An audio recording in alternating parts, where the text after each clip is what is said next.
Abra sua Bíblia em João, no capítulo 6, versos de 35 a 40.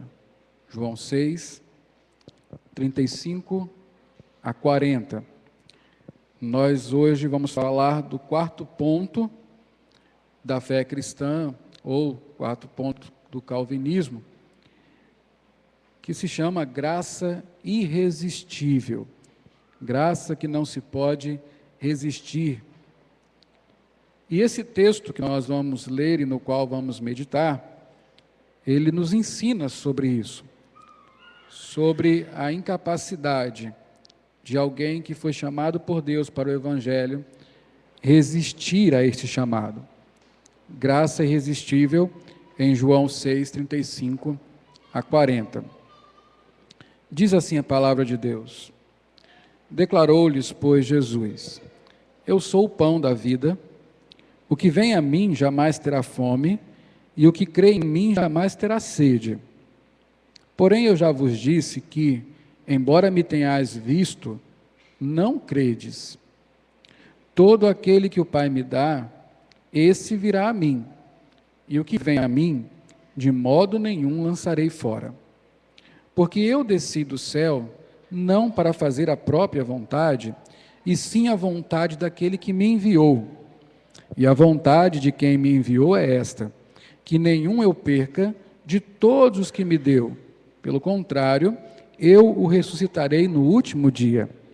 De fato, a vontade de meu Pai é que todo homem que vir o Filho e nele crê, tenha a vida eterna, e eu o ressuscitarei no último dia.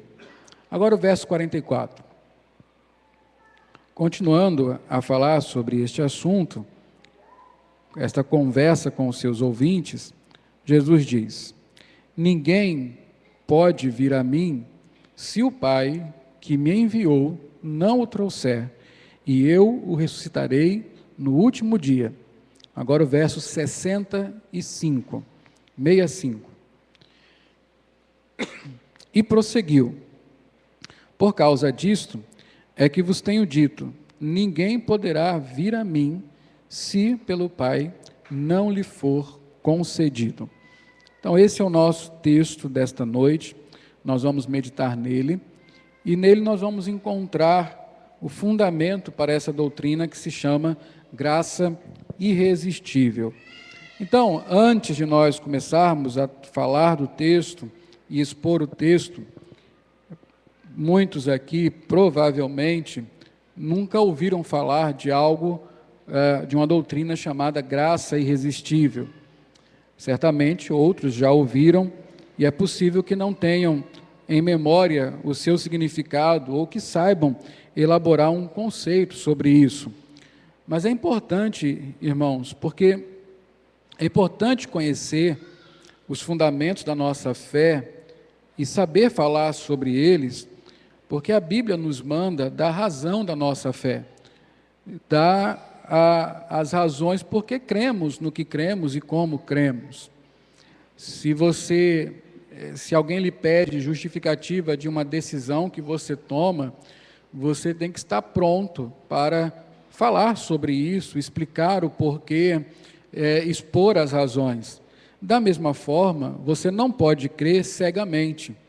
Você não pode crer sem saber elaborar a sua fé, sem saber minimamente esboçar o que você crê, aonde você põe a sua fé, quais são os valores por trás disso. Então, quando nós falamos de graça irresistível, nós estamos falando de um ponto fundamental para a nossa fé, como todos os outros: depravação total, eleição incondicional, expiação limitada, e hoje a graça irresistível. Então, o que é graça irresistível? A graça irresistível, nós estudamos há pouco tempo aqui na igreja, quando falávamos de regeneração. Esse trimestre, na escola dominical, estamos tratando de 3 pontos importantes no que diz respeito ao plano de salvação. A regeneração, a justificação e agora estamos falando de santificação. Quando falamos de regeneração, que é a primeira coisa que acontece com a gente quando Cristo nos alcança, nós falamos de algo chamado vocação eficaz, ou chamado eficaz. E é isso que é a graça irresistível. É o chamado eficaz. Trocando em miúdos, é quando o Evangelho é pregado e esta pessoa responde positivamente. Deus chama pecadores ao arrependimento, à comunhão com Cristo, à sua luz, através da pregação do Evangelho. É por isso que a igreja tem a comissão de pregar o Evangelho, é por isso que temos que pregar o Evangelho, e é por isso que você que está aqui hoje, nesta noite, e é salvo em Cristo Jesus, um dia ouviu o Evangelho e a partir daí a sua vida mudou. O Evangelho, a pregação do Evangelho, a oferta do Evangelho é a chamada, é o convite da graça. Quando este convite é aceito pelo pecador, quando o pecador ouve, entende e se curva diante de Cristo, aí nós chamamos de graça irresistível, chamada eficaz. É quando o chamado do Evangelho produz efeito positivo na vida de um pecador. Logicamente, nem todos os pecadores que ouvem o Evangelho recebem o Evangelho, aceitam o senhorio de Cristo. Você sabe muito bem disso. Outros recebem, se curvam a Cristo. Então hoje nós vamos aprender por que é assim. Por que o chamado é eficaz na vida de uns e não é na vida de outros. O chamado eficaz diz que os eleitos de Deus, quando ouvirem o Evangelho, eles atenderão e aceitarão a mensagem do Evangelho. É por isso que é chamado eficaz ou graça irresistível, porque o eleito de Deus não pode resistir ao convite da graça. Ele nunca negará o convite do Evangelho. Ele certamente aceitará quando chegar o tempo certo em que o Evangelho for pregado para ele. Então, isso é graça irresistível. Chama-se graça, por quê? Porque é uma oferta gratuita. Quando nós pregamos o Evangelho, nós não cobramos, Cristo não cobra nada para salvar pessoas. Pelo contrário, Ele mesmo pagou o preço da salvação, Ele mesmo conquistou com o seu sangue a salvação para os seus eleitos.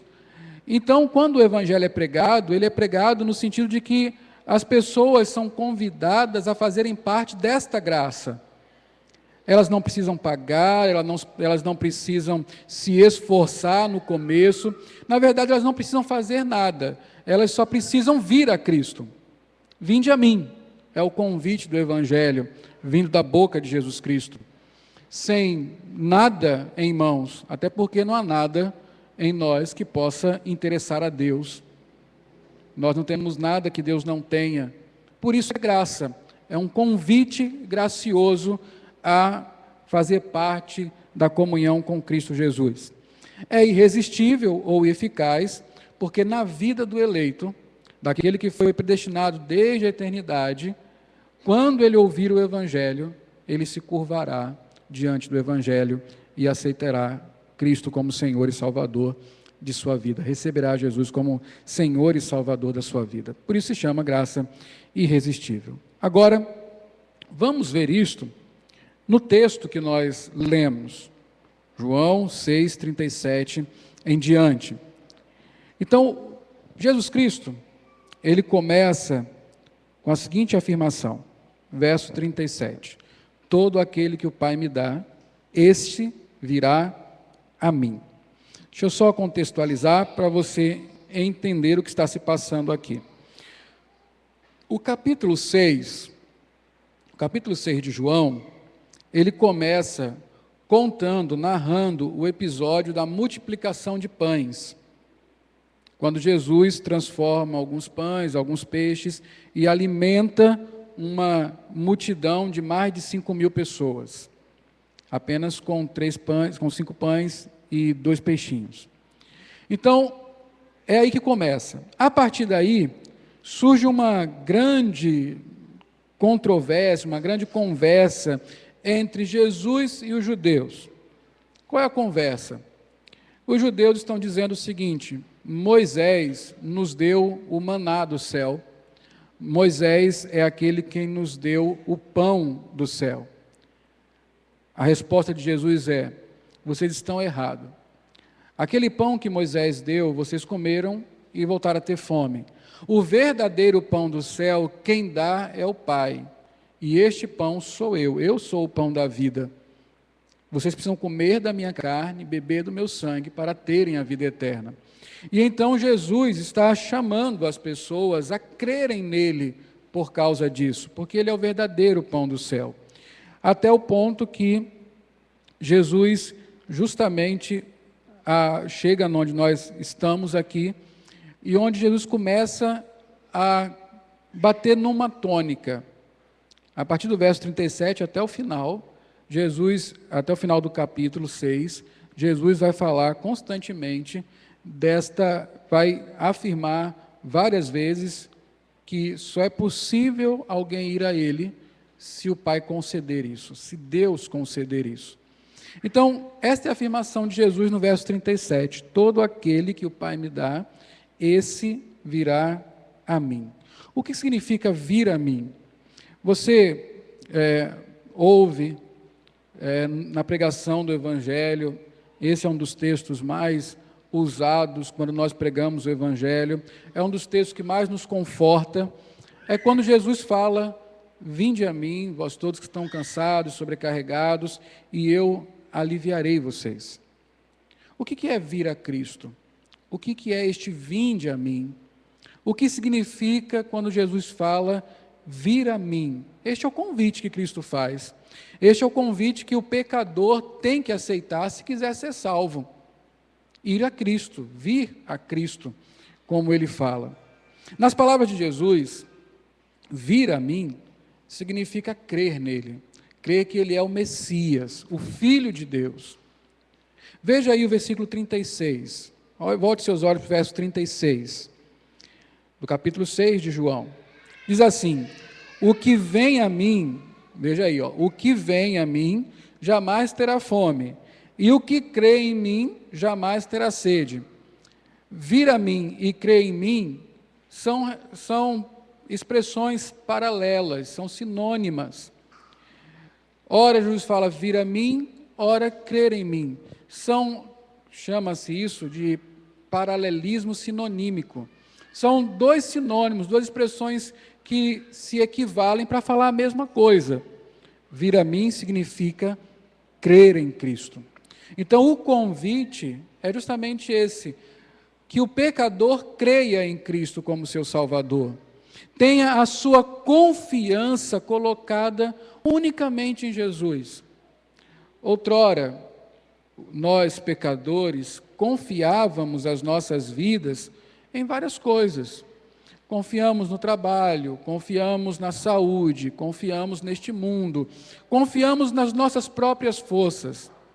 Até que nós nos entendemos perdidos, miseráveis, sem condição de nos sustentarmos, nem fisicamente, e o que dirá espiritualmente. Então nós abrimos mão de colocarmos a nossa confiança nessas coisas e confiamos somente em Cristo, principalmente no que diz respeito à salvação de nossa alma. Nós fomos a Cristo, nós cremos nele. Então, vir a mim, este convite, significa creiam em mim, creiam em mim. Vir e crer são usados como sinônimos. Veja o verso 40 agora. Você vai ver mais uma vez que o convite de Jesus fala sobre fé, sobre crer. De fato, verso 40 do capítulo 6, de fato, a vontade de meu Pai é que todo homem que vir o Filho e nele crer, tenha a vida eterna. Então, este é o convite, mais uma vez, crer em Cristo. O verso 47, só para nós confirmarmos isso, diz assim: em verdade vos digo, quem crê em mim tem a vida eterna. Então, o apelo do Evangelho, o convite da graça, é justamente para que tenhamos fé em Cristo. Então, isso é imprescindível. Não se pode ter vida eterna, não se pode ser salvo dos pecados sem crer em Cristo. A salvação nos é dada de graça. Esta é a causa da salvação, a graça de Deus, a vontade de Deus. Mas Deus elegeu um meio com o qual nós acessamos a salvação e nos tornamos participantes dela. Este instrumento é a fé. Nós precisamos voluntariamente crer em Cristo. E quem não crê em Cristo não tem a vida eterna. Quem não crê no Filho continua morto em seus pecados. Quem não confia unicamente em Cristo, quem não põe nele a sua confiança absoluta e plena, este está perdido, continua em seus pecados. Então, não há outra coisa, não há outra resposta desejada quando se prega o Evangelho, quando Cristo oferece o Evangelho, e o Evangelho oferece Cristo e aquilo que Ele tem para dar, que é a vida eterna. Não há outra resposta necessária e outra resposta que se deseje, senão fé. Nós precisamos crer. Você que hoje está aqui nesta noite e não conhece a Cristo, está distante dele, você que tem aí uma vida de pecados, não sabe a respeito do seu destino eterno, só há uma coisa que você pode fazer neste momento para mudar a sua sorte.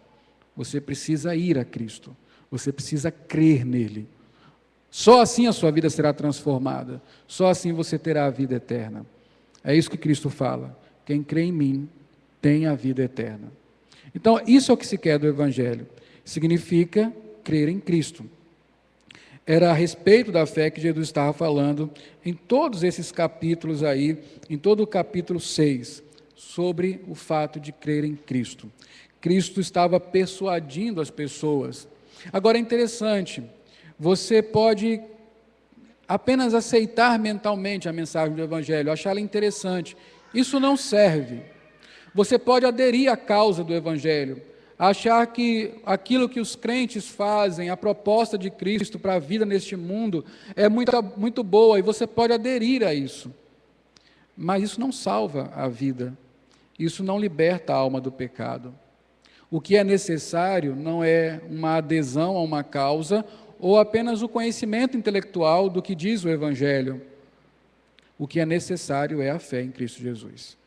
Você precisa crer na pessoa de Cristo. Você precisa ter um relacionamento pessoal com o homem Deus, Jesus Cristo. Isso é o necessário. Veja aí João 20, 30 a 31. Você vai entender por que Jesus falou as palavras todas que falou, os seus ensinamentos, e por que fez tudo o que fez. João 20, de 30 e 31. Você vai entender por que há tantos milagres na Bíblia.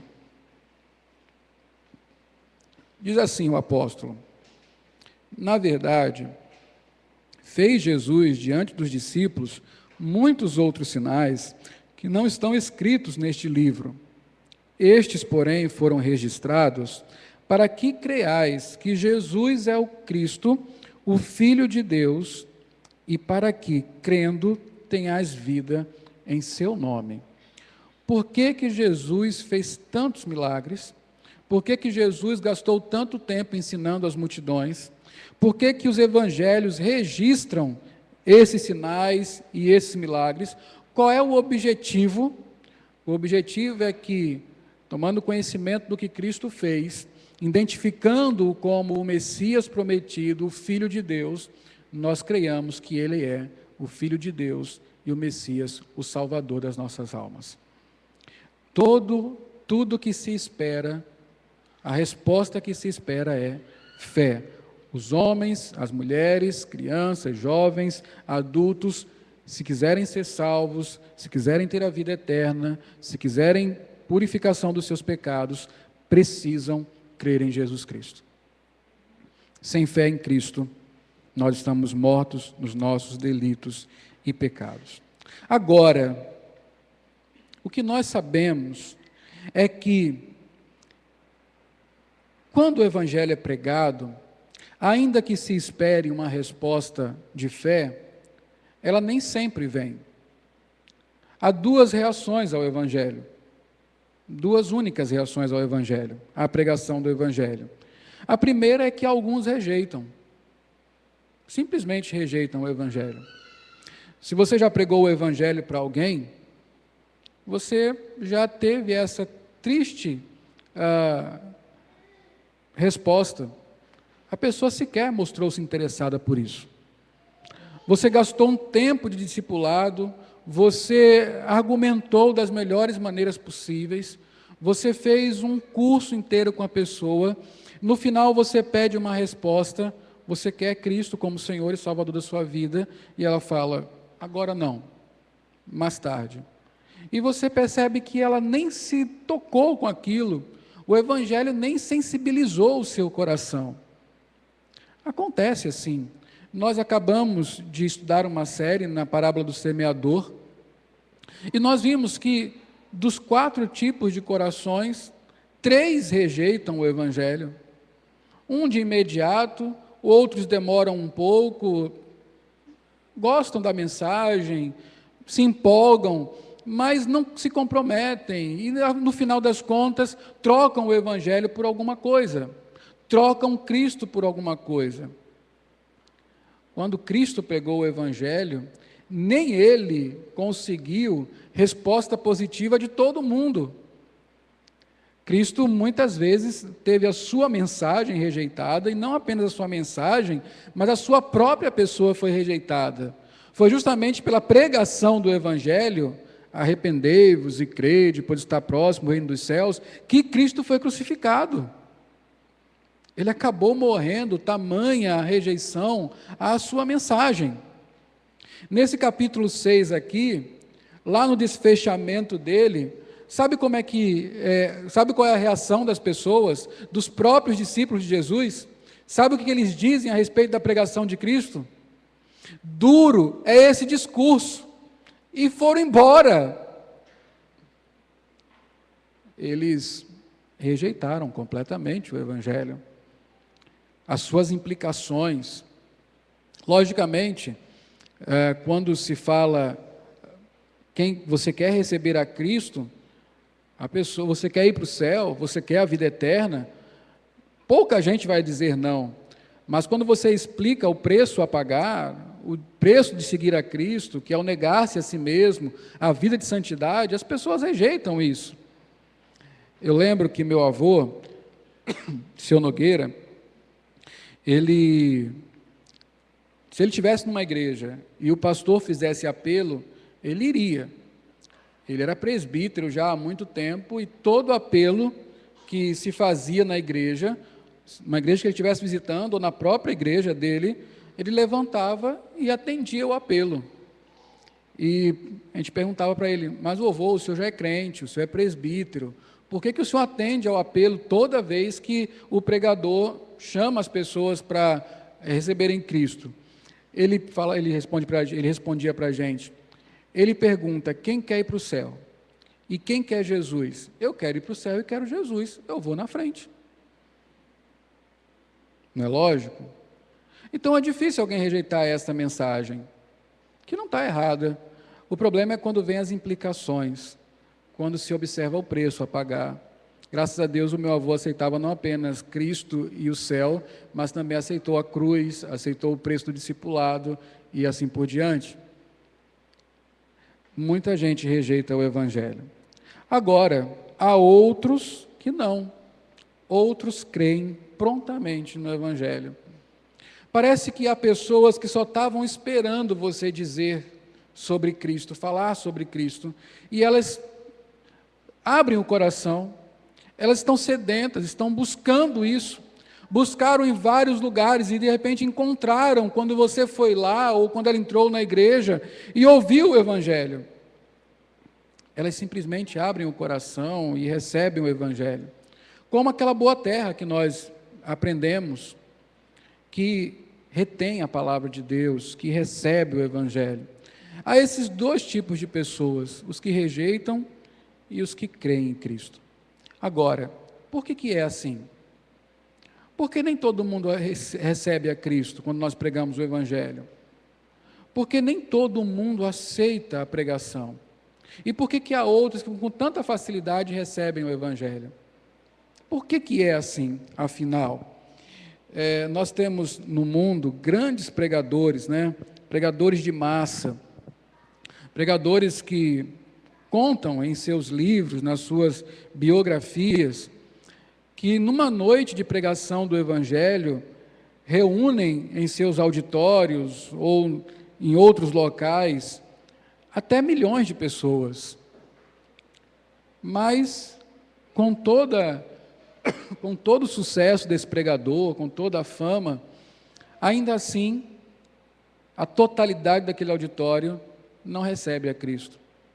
Às vezes, ninguém recebe a Cristo. Às vezes, passam-se dias de pregação do Evangelho e nós não vemos uma conversão sequer. Outros momentos são extraordinários. Mas por que é assim? Por que pessoas aceitam e outras não?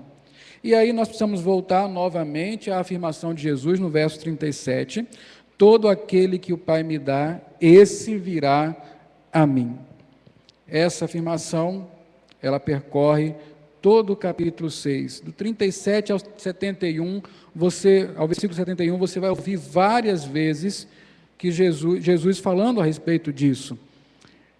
E aí nós temos que olhar aqui nesse texto e aprender com esta afirmação de Jesus algumas coisas.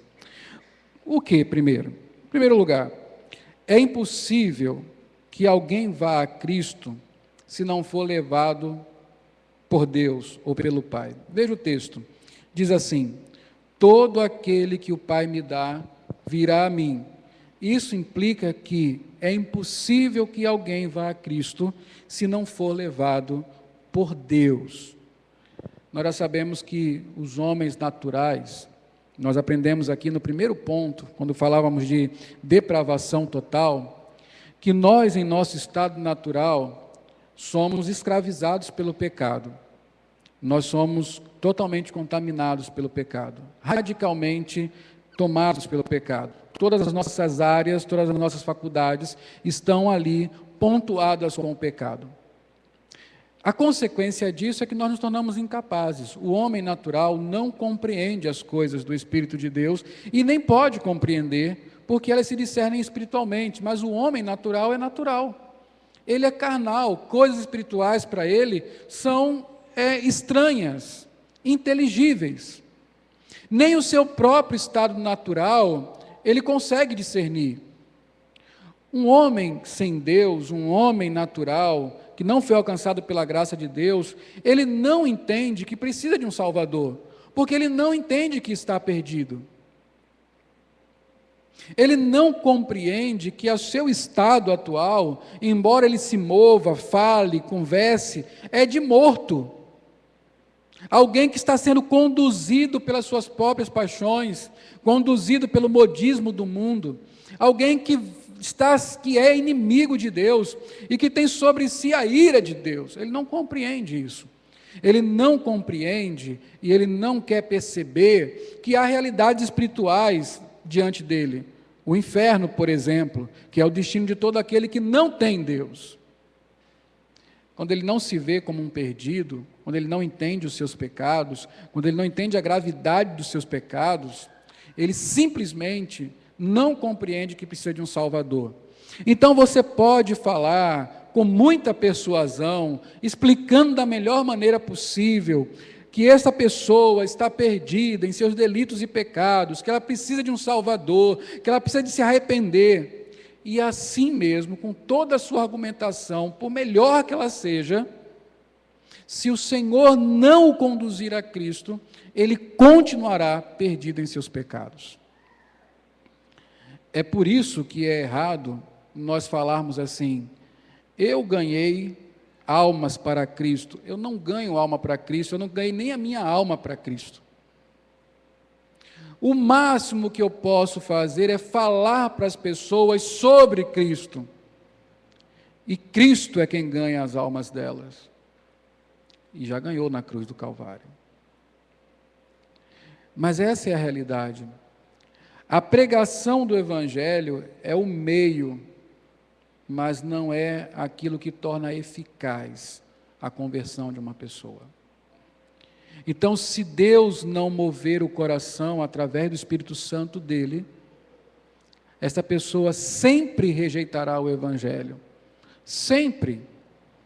Provavelmente você tem um amigo, um irmão, que desde que você se entende por gente, você fala de Cristo para ele e simplesmente essa pessoa não muda.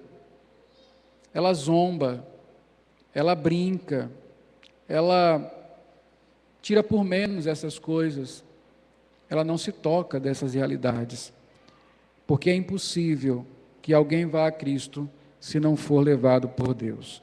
Veja aí, Jesus é categórico em afirmar isso. Volte ao verso 44 do capítulo 6 de João. Você quer ler comigo? Vamos ler juntos? 6,44. Ninguém pode vir a mim se o Pai que me enviou não o trouxer, e eu ressuscitarei no último dia. Ninguém pode vir a mim se o Pai não o trouxer. 65, vamos ler juntos? Vai para a sua Bíblia, verso 65, leia comigo. E prosseguiu: por causa disto é que vos tenho dito, ninguém poderá vir a mim, se pelo Pai não for concedido. Agora vá para João 10, adiante um pouquinho aí nos capítulos, João 10, a partir do verso 24 até o verso 26, só para você ficar atento. Eu expliquei aqui o que significa vir a mim. Vir a mim é um convite para quê? Para crer em Cristo, não é isso? A resposta que se espera de um convite é que ele creia em Cristo. Ninguém pode crer em Cristo se não for concedido pelo Pai. Agora veja como Jesus explica isso ainda melhor, ainda com mais clareza, em João 10, de 24 a 26. Diz assim: rodearam-no, pois, os judeus e o interpelaram: até quando nos deixarás a mente em suspenso? Se tu és o Cristo, dize-o francamente. Respondeu-lhe Jesus: já vos disse e não credes. As obras que eu faço em nome de meu Pai testificam a meu respeito. Agora leia comigo o verso 26. Mas vós não credes, porque não sois das minhas ovelhas. Há uma razão por que algumas pessoas não creem quando nós pregamos o Evangelho. É o fato de elas não serem ovelhas de Cristo. É o fato de elas não estarem contadas entre os eleitos de Deus. Veja, Deus escolheu alguns da multidão de depravados, como nós vimos no segundo ponto. Cristo morreu por esses eleitos, e agora somente esses eleitos são conduzidos a Cristo pelo Pai. E por isso, quando eles ouvem o Evangelho, eles creem. Os que não são eleitos, eles ouvem o Evangelho e rejeitam o Evangelho. Culpa de Deus, não. Culpa do seu próprio estado de endurecimento e de depravação espiritual. Lembre-se que o eleito não é diferente do depravado. Apenas Deus teve misericórdia dele e transformou o seu coração. Ele deu a condição de crer. Veja como é que Jesus... A outra afirmação que decorre daquele versículo que nós estamos trabalhando, onde Jesus diz: todo aquele que o Pai me dá, esse virá a mim. Então, se é impossível que alguém vá a Cristo se não for levado pelo Pai, também é impossível que alguém que Deus levou a Cristo não vá a Ele. Alguém que Cristo conduziu, alguém que Deus conduziu a Cristo, um eleito de Deus, é impossível que ele não vá a Cristo, é impossível que ele não creia em Cristo. Em contrapartida aos que creem, e esses creem justamente porque Deus os escolheu para a salvação. Nós lemos 3 versículos aqui, 37, 44 e 65, E a afirmação nesses versículos é: todo que o Pai me dá, vem a mim. Todo que o Pai trouxer, vem a mim. A todo que o Pai conceder, vem a mim. Então, essa é a condição para alguém crer. Antes de tudo, ele precisa ser escolhido por Deus e levado a Cristo. Quando falamos da expiação limitada na semana passada, nós falamos que Cristo morreu especificamente pelos eleitos. Nome por nome, pessoa por pessoa, um grupo definido de milhares, mas que ele não morreu por ninguém senão estes. Estes não se perderão jamais. Esse número não pode ser acrescido de ninguém e nem pode ser subtraído de ninguém. É um número fechado. Todos vão crer dos eleitos. É isso que Cristo está dizendo. Daqueles que Deus separou, esses virão a mim, quando o Evangelho for pregado. E aí, meus irmãos, nós temos uma terceira afirmação, que é a resposta, a fé é certa para o eleito. Quando nós pregamos o Evangelho para um eleito, ele ouve o Evangelho e ele recebe. Como é que nós sabemos, então, que alguém é eleito? Que você pode perguntar assim, né? Bom, pastor, essa é a desculpa de todo calvinista preguiçoso. Bom, pastor, se é assim, se Deus tem os seus eleitos e só eles serão salvos, então não adianta pregar o Evangelho. Para que pregar o Evangelho? Não é? Deus vai salvá-los de qualquer jeito. Vamos ficar aqui e esperar eles chegarem. Aí a primeira coisa é: Deus não mandou nós ficarmos e esperarmos os pecadores se converterem. Deus mandou a gente ir ao encontro deles e pregar o Evangelho.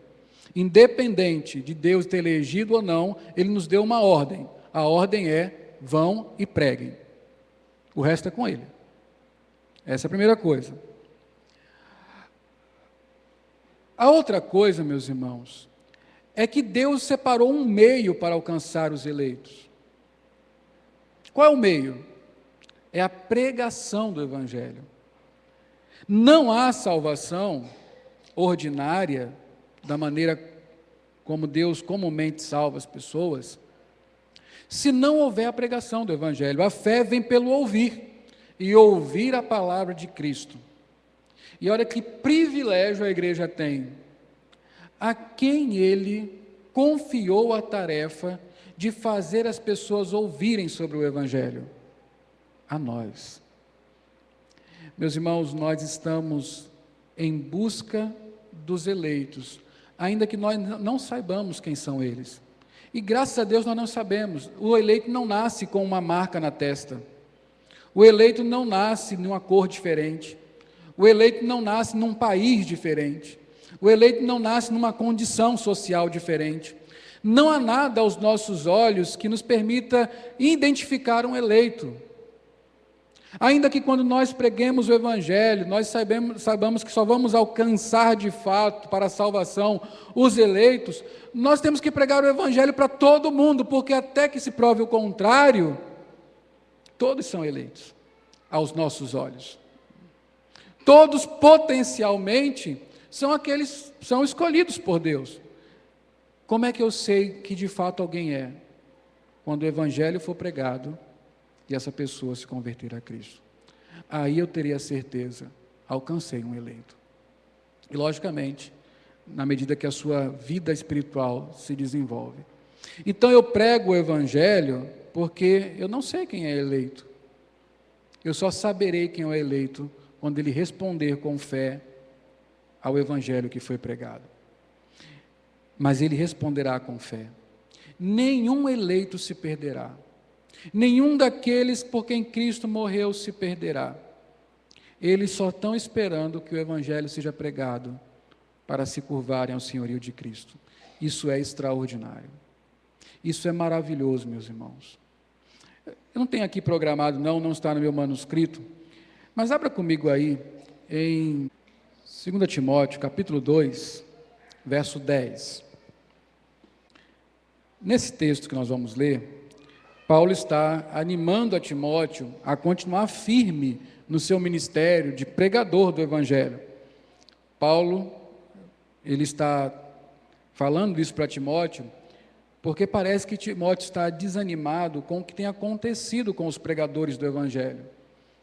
Por exemplo, o seu mestre, Paulo, está preso, está doente, foi abandonado pelos seus companheiros, e tudo isso por quê?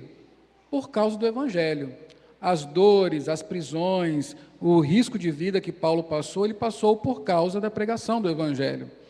E Paulo, com medo de Timóteo se desanimar de pregar o Evangelho, ele escreve essa carta, falando que vale a pena, falando para Timóteo que ele precisa se animar na pregação do Evangelho.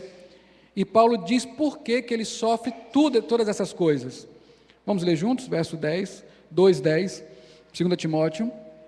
Por esta razão, tudo suporto por causa dos eleitos, para que também eles obtenham a salvação que está em Cristo Jesus com eterna glória.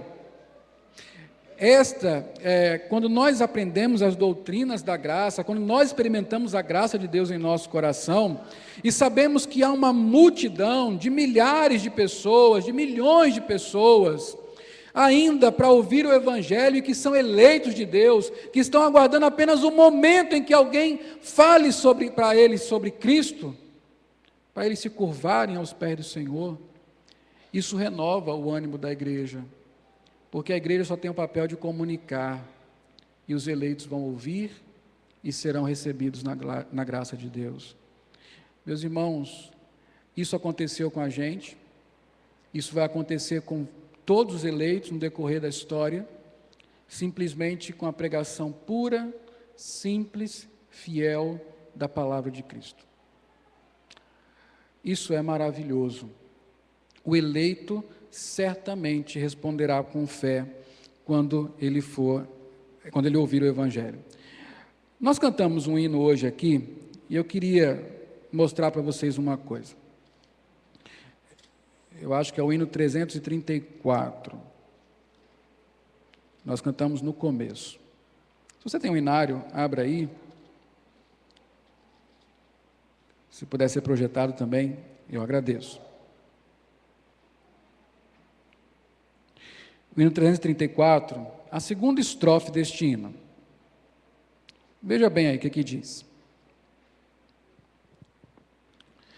Já ouvia falar dessa graça sem par, que do céu trouxe Cristo Jesus, mas eu surdo me fiz, converter-me não quis, ao Senhor que por mim morreu na cruz. Aí você olha para essa estrofe e fala assim, então essa estrofe está errada de acordo com o que nós estamos aprendendo hoje, de que o eleito certamente vai responder com fé quando for pregado o Evangelho. A graça irresistível, ela é eficaz. Alguns eleitos, eles podem resistir algum tempo. Nem sempre nós cremos de primeira, mas o eleito de Deus, chegará um tempo que vai acontecer o que está descrito na terceira estrofe. Agora coloque aí a terceira estrofe. Diz assim: mais um dia senti meu pecado e vi sobre mim o castigo da lei. Apressado fugi, em Jesus me escondi, e abrigo seguro nele achei. Haverá um dia para o eleito em que o Evangelho vai ser pregado e o seu coração não resistirá mais à vontade de Deus e ele se curvará. Por que eu estou falando isso? Porque você pode sair daqui agora e começar a pregar o Evangelho, como Jonas pregou, né? Olha, vocês estão pecando e vão morrer, se arrependam, e tchau. E aí você faz isso com um amigo e ele não responde ao Evangelho. Você fala, não é eleito, nem vou falar mais com esse. Aí você vai falar para outro amigo, ele também não quer receber o Evangelho. Você fala, não é eleito, nem vou falar mais com esse. Não é isso. A graça, ela pode ser resistida durante um tempo, mas na vida do eleito, vai chegar o tempo que ele não poderá resistir mais. Os seus olhos serão abertos, o seu coração será quebrantado, e ele se curvará a Cristo. Isso é certo, assim como Deus existe. Então, não desista de primeira, insista, pregue o Evangelho, quer seja a tempo, quer não. E aí, como é que isso acontece? Como é que acontece a conversão? E aqui eu vou ler para vocês, meus irmãos, uma belíssima definição de como acontece a conversão, que está justamente nos cânones de Dort, que é de onde saem os 5 pontos da fé cristã. Diz assim, e aí você vai entender por que finalmente um eleito, ele se converte quando ouve o Evangelho. Deus realiza seu bom propósito nos eleitos e opera neles a verdadeira conversão da seguinte maneira: Ele faz com que ouçam o Evangelho. Essa é a primeira coisa. O Evangelho tem que ser pregado. Mediante a pregação e poderosamente ilumina suas mentes pelo Espírito Santo de tal modo que possam entender corretamente e discernir as coisas do Espírito de Deus. Ou seja, nós vimos aqui quando falamos do bom coração, Deus transforma o coração do pecador. Deus faz com que ele entenda as verdades espirituais. O Espírito Santo vai lá e opera ali uma regeneração. E aí o que acontece a partir daí?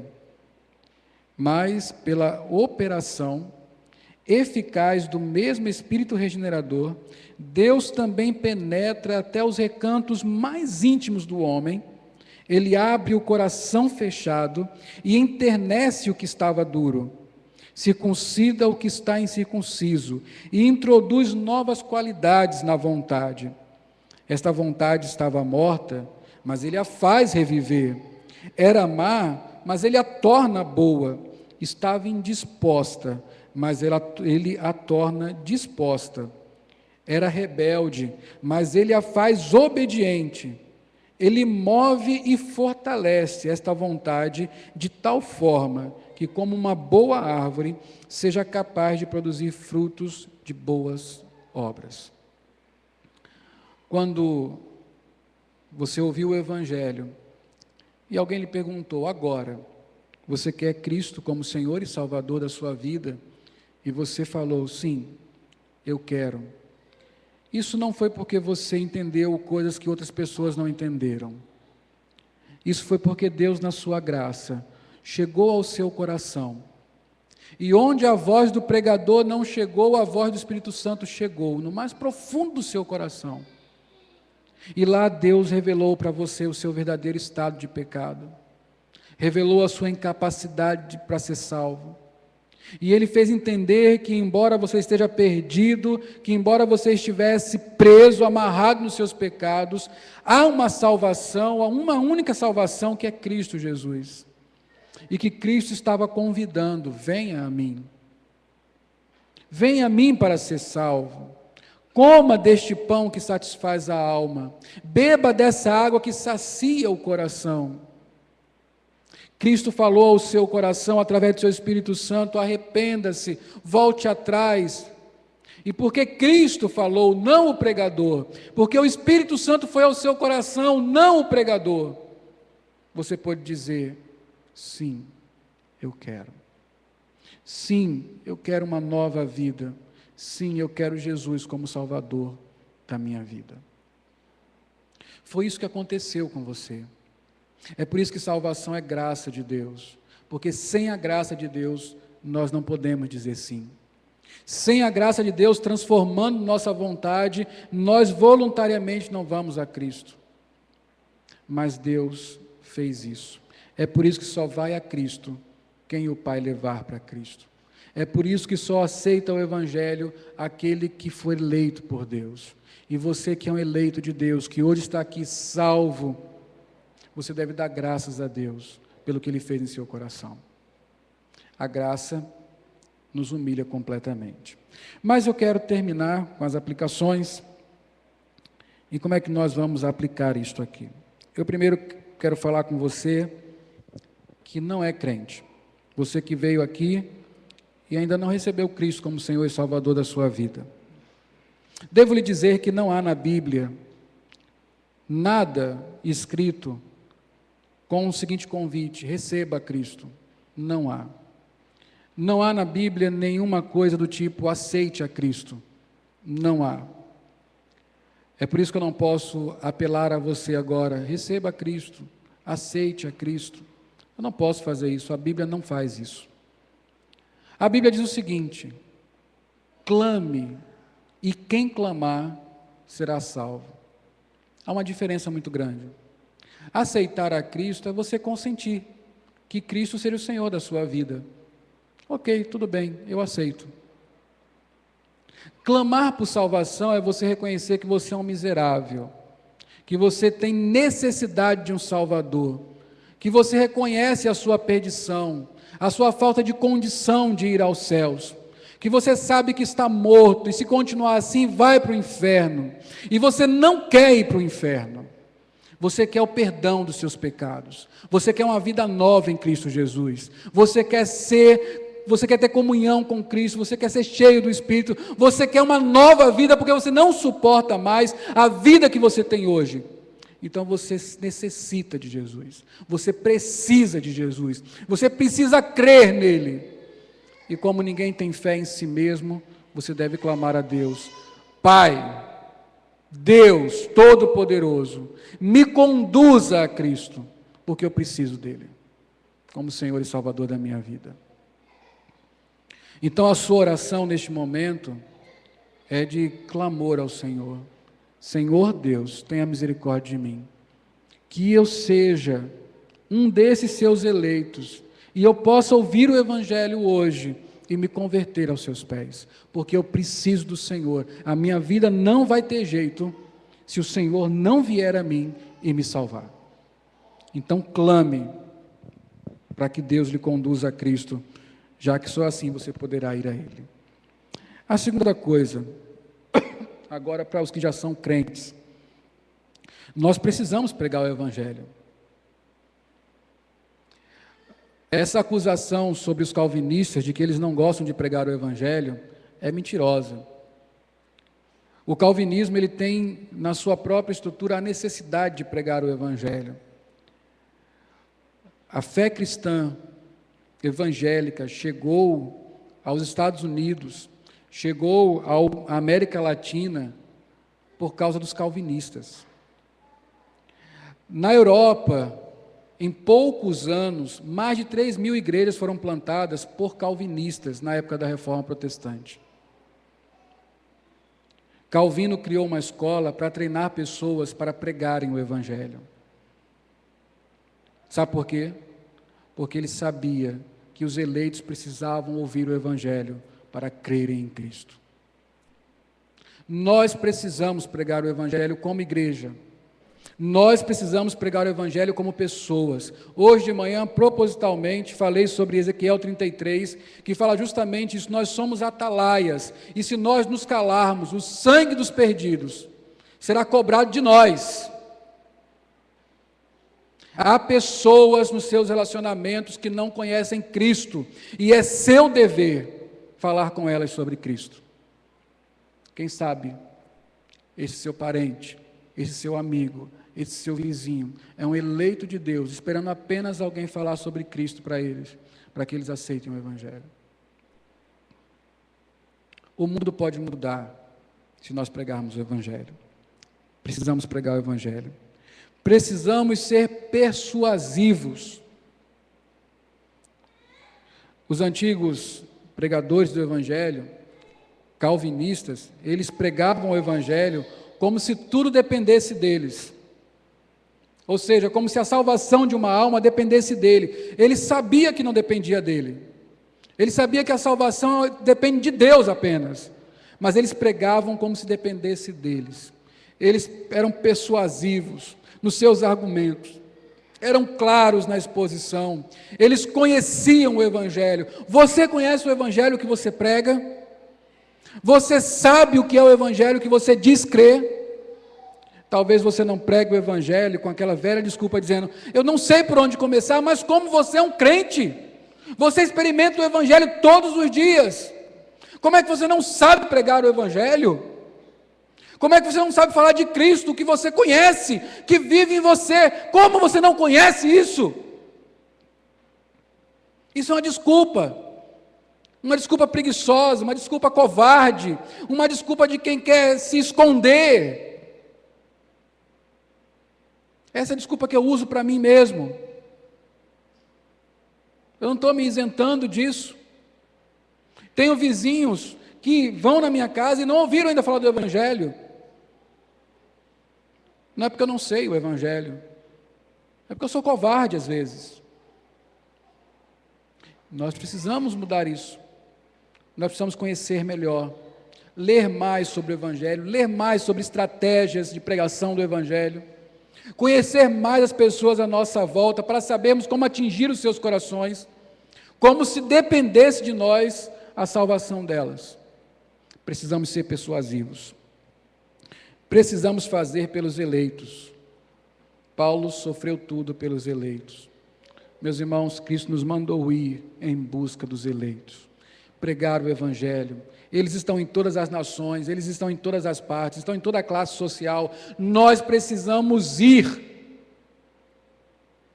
Nós somos uma geração que se acostumou com controle remoto. Nós não nos levantamos para nada, só apertamos botões. Mas não tem como levar o Evangelho a perdidos apertando botões. Não tem como. Ainda que você pregue no Facebook, ainda que você tenha um blog, Deus mandou ir. Nós temos que nos levantar e ir. A igreja precisa envidar esforços, movimentar ações a fim de alcançar os perdidos. Você deve pensar criativamente em como ir e alcançar os perdidos. Você tem que fazer isso. Nós precisamos fazer isso pelos eleitos.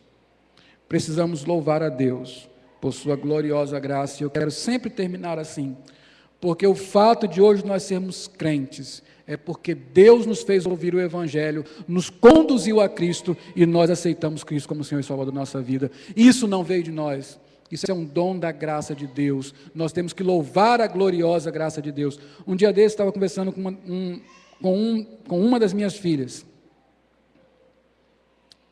e eu falei: ore, é sua vez de orar. Ela falou: eu não quero orar. Então eu disse para ela: filha, Deus nos dá a comida, Deus nos dá a vida, Deus nos dá a saúde, Deus nos deu o seu Filho para morrer por nós, para que nós sejamos salvos. Você não tem o direito de não querer orar. Você deve orar, porque Deus merece isso. Você não tem o direito de não querer louvar a Deus. Você não tem o direito de não querer evangelizar. Você não tem o direito de não querer orar. Você não tem o direito de não ter comunhão com Deus. Você não tem esse direito. Cristo fez tudo por você, para que você louve o nome dEle. Isso é o que você tem que fazer, por prazer ou por obrigação. Quando lhe faltar o prazer disso, obrigue-se a fazer, porque foi isso que Deus fez. Ele lhe escolheu, morreu por você, lhe chamou para o louvor da sua glória. Você tem que louvar a glória de Deus. Então louvemos a glória de Deus, louvemos a graça de Deus. Não deixemos o nosso coração escravizado por tristezas, escravizados por falta de ânimo, escravizados por uma falta de compromisso, escravizados pelo que quer que seja. Que o nosso coração esteja escravizado unicamente pela graça de Deus e sirva para o louvor dela. Amém?